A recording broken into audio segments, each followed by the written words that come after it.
जवळजवळ 2.5 तास झाले तरी असं वाटतं की विकास बायकर सरांचं जे व्याख्यान आहे ते आणखी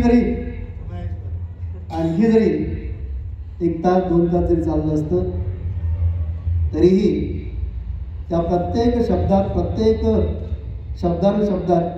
धार तर होतीच, मर्म होतं आणि एक नवीन स्फूर्ती मिळण्याच्या अनुषंगानं, एक नवीन जोश मिळण्याच्या अनुषंगानं अतिशय त्या ताकद होती. एवढं या ठिकाणी थोडक्यात त्या भाषणाचं समालोचन या ठिकाणी आज डॉक्टर पंजाबराव उपाध्याय भाऊसाहेब देशमुख यांच्या 125व्या जयंती निमित्तानं आपण हा जयंती उत्सव या ठिकाणी साजरा करत आहोत. गेल्या 21 तारखेपासून या उत्सवाला सुरुवात झालेली आहे. क्रीडा क्षेत्राच्या अनुषंगानं आपण यावर्षी भरपूर स्पर्धा घेतल्या. एक भरगतचं असं साहित्य संमेलन सुद्धा या ठिकाणी आपण घेतलं आणि आज आपण या जयंती उत्सवाचं उद्घाटन ते आधी घ्यायला पाहिजे होतं, परंतु आज घेत आहोत. त्याची अनेक कारणं आहेत. या कार्यक्रमाला उद्घाटक म्हणून माननीय सुनीलजी कळसरे साहेब येणार होते,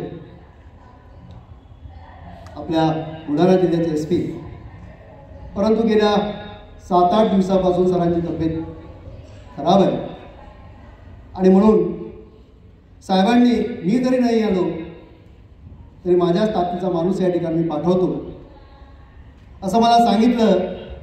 आणि या बुलढाणा जिल्ह्याचे अतिरिक्त जिल्हा पोलीस अधीक्षक ॲडिशनल SP साहेब माननीय श्री महामनी साहेब या ठिकाणी आले. या मंचकावर ते विराजमान होऊन आमच्या विद्यार्थ्यांना मार्गदर्शन केलं.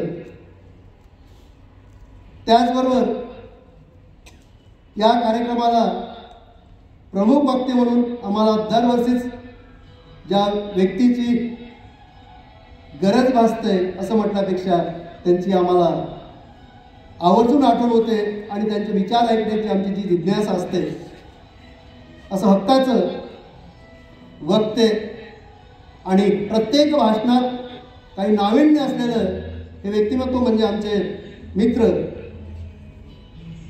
डॉक्टर विकासजी बाहेकर.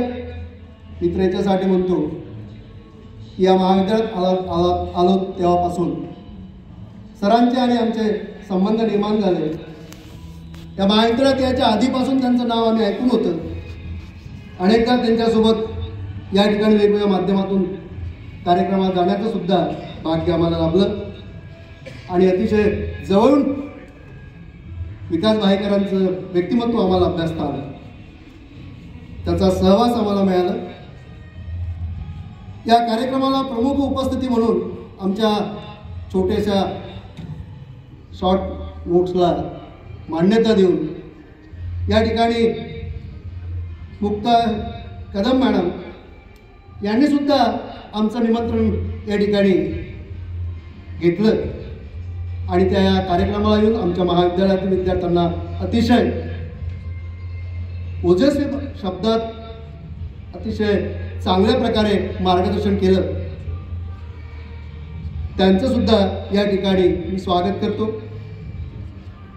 मंचकावर उपस्थित या महाविद्यालयाची धुरा ज्यांनी काही काळ सांभाळली असे आमचे मार्गदर्शक डॉक्टर PJ एलगे सर, काही कारणाने का असं ना नेहमी आमच्या महाविद्यालयात ये जा करतात.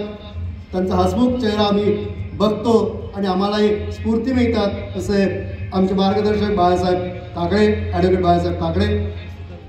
या महाविद्यालयात आलो तेव्हापासून ज्यांनी सतत सहकार्य सावलीसारखे थांबले असे आमचे मित्र या महाविद्यालयाचे माजी प्राध्यापक डॉक्टर MD जाधव सर आणि ओघात या महाविद्यालयाच्या किंवा शिवाय शिक्षण संस्थेच्या जे काही प्रगती होत आहे त्यात आजीवन सभासदांचं फार मोलाचं स्थान आहे.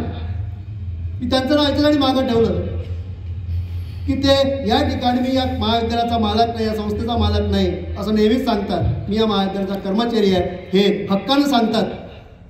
आणि ज्या ज्या वेळेस आम्ही आमच्या महाविद्यालयाची समस्या असेल, आम्हाला काही मार्गदर्शन असेल तर हक्कानं आम्ही यांच्यापर्यंत जातो.